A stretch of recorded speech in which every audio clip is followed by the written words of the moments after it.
আজকে আমার রেসিপি হলো চিকেন পকোড়া। দেখুন কতটাই জুসি লাগছে। তো চলুন আজকের ভিডিওটা শুরু করি। মাংসটাকে ম্যারিনেট করার জন্য গুঁড়ো মশলা তৈরি করে নেব। তার জন্য নিয়ে নিয়েছি একটা ছোট বাটি।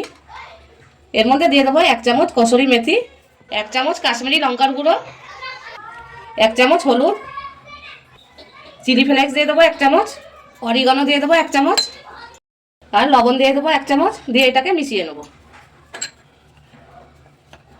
মিশানো হয়ে গেছে, এবার এটাকে এক সাইডে রেখে দেবো। এখানে আমি অল্প মাংস নিয়ে নিয়েছি। বেশিরভাগ এখানে বোনলেসই মাংস আছে, এক আধটায় হাড্ডি আছে। এবার দিয়ে দেবো এর মধ্যে আদা, রসুন আর কাঁচা লঙ্কা আমি বেটে নিয়েছি, এটা 1 চামচ দিয়ে দেবো। যে গুঁড়ো মশলাটা তৈরি করেছিলাম এটা দিয়ে দেবো, আর একটা ডিম আমি ফাটিয়ে দেবো। এবার এটাকে হাত দিয়ে খুব ভালোভাবে মিশিয়ে নেবো।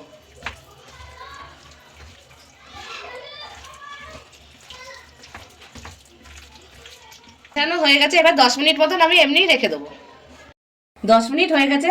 এবার আমি এখানে নিয়ে নিয়েছি ব্রেড ক্রাম। এই মাংসগুলো আমি উঠিয়ে কোট করে নেবো।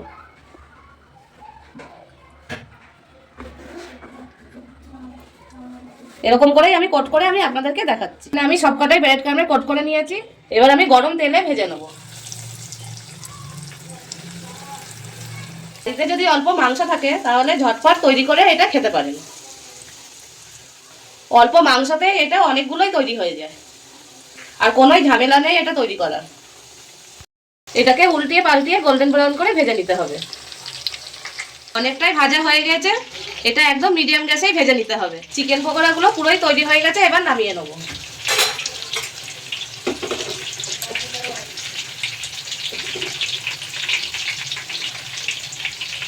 বাকিগুলো ওরকমই আমি ভেজে নেব।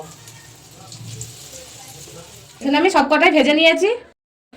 আজকের রেসিপিটা যদি আপনাদের ভালো লেগে থাকে তাহলে একটা লাইক করে দেবেন, আর ফেসবুক থেকে দেখে থাকলে পেজটাকে ফলো করে নেবেন, আর ইউটিউব থেকে দেখে থাকলে চ্যানেলটা সাবস্ক্রাইব করে দেবেন। চলুন আজকের জন্য এই পর্যন্তই, আবার দেখা হচ্ছে আপনাদের সঙ্গে একটা নতুন রেসিপি নিয়ে।